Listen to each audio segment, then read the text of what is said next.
সশ্রদ্ধ চিত্তে শপথ করিতেছি যে আমি গণপ্রজাতন্ত্রী বাংলাদেশ ও বাংলাদেশ সংবিধান এবং রাষ্ট্রপতির প্রতি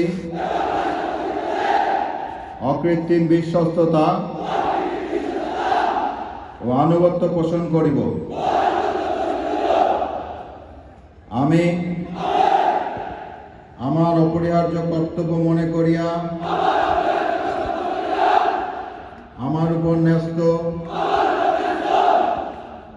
বাংলাদেশ সেনাবাহিনীর কর্তব্য আমি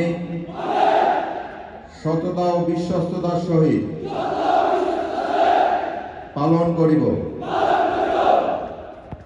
এবং আমার প্রতি জল, স্থল, আকাশ পথে যেখানেই যাইবার আদেশ করা হইবে সেখানেই যাইব। আমার জীবন বিপন্ন করিয়াও আমার উপর নিয়োজিত কর্তব্যরত যে কোনো ঊর্ধ্বতন কর্মকর্তার আদেশ পালন ও মান্য করিব। সম্মানিত অতিথিবৃন্দ, শপথ